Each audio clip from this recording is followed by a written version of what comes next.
C'est un rendez-vous biannuel très attendu par les Fontenaisiens. Et cette fois encore, la salle était comble pour ces 90 minutes avec le maire.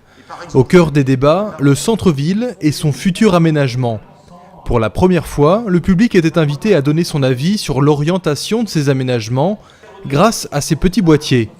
L'occasion de choisir un style architectural pour le futur marché ou de définir les priorités entre parc paysager ou parking. Quand on a vu que 90% des Fontenaisiens veulent un Maille Beaumarchais qualitatif et paysager, on va l'intégrer dans notre réflexion. Le but, c'est vraiment de tester nos idées pour proposer un projet qui corresponde à ce que les Fontenaisiens ont vraiment à cœur. La ville organise désormais plusieurs consultations avec la population jusqu'au premier trimestre 2017 pour définir un scénario définitif sur le centre-ville. Le projet retenu sera ensuite soumis à une consultation publique par voie électronique au printemps prochain.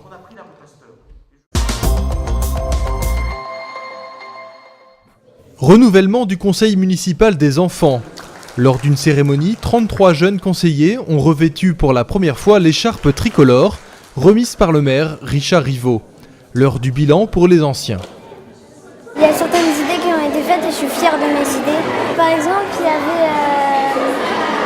mettre plus d'efforts dans la ville et ça s'est réalisé, il y avait plus d'efforts dans la ville. Les jeunes conseillers fontenaisiens ont aussi réalisé une exposition sur le gâchis et une journée intergénérationnelle avec les seniors. Et ils ne comptent pas en rester là. Je veux faire une journée forêt propre, mettre plus de pistes cyclables.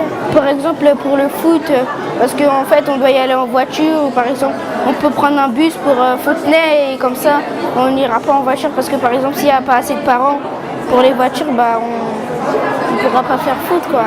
On pense qu'il est vraiment important qu'ils soient aussi conscients de tout ce qu'implique une vie en société, d'où par exemple les liens intergénérationnels, les gestes écologiques que nous voyons beaucoup dans les propositions des enfants. Ils sont très très impliqués là-dedans, ils souhaitent vraiment ces échanges, ils souhaitent que l'on fasse plus attention aussi bien à leur environnement qu'à leurs camarades. Le conseil municipal des enfants est désormais renouvelé chaque année afin d'impliquer toujours plus d'enfants dans la vie locale.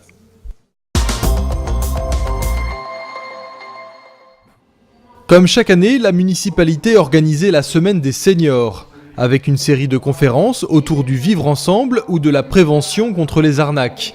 L'occasion également de profiter d'une sortie en groupe à Amboise et de visiter entre autres le château du Clos Lucé, la résidence de Léonard de Vinci. Julie, quant à elle, proposait des séances manucure à la résidence Fleury. C'est très bien, moi je suis très satisfaite. C'est pas la première fois que je viens. Non, c'est la deuxième. Et moi, j'espère que ça va continuer. Bah oui. Alors, vous mettez un peu de vernis ? Oui, je vais vous mettre du vernis. Des activités qui permettent de créer du lien entre ces personnes parfois un peu isolées.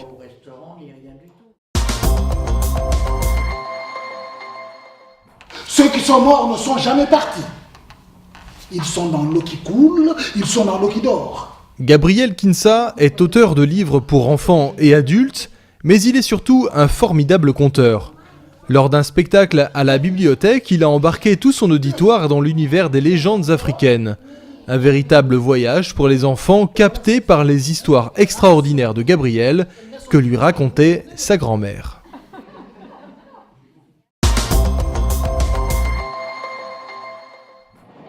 Les amoureux du billard anglais étaient présents au gymnase Descartes le temps d'un week-end de championnat.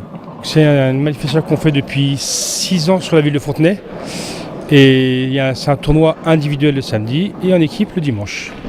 En tout, 198 joueurs et une trentaine d'équipes se sont rencontrées selon 3 niveaux. Les 32 meilleurs nationaux, les challengers classés de la 33e à la 100e place et le club open au-delà de la 100e place. Oui, c'est un tournoi officiel. En individuel, ça permet de monter et descendre comme dans tous les sports. Les 8 premiers montent, les 8 derniers descendent à la fin de l'année. Le championnat se déroule sur toute l'année et les joueurs se rencontrent une fois par mois dans une ville différente. Notez que Fontenay accueillera la Coupe de France de billard les 15, 16 et 17 avril prochains avec les 32 meilleures équipes régionales.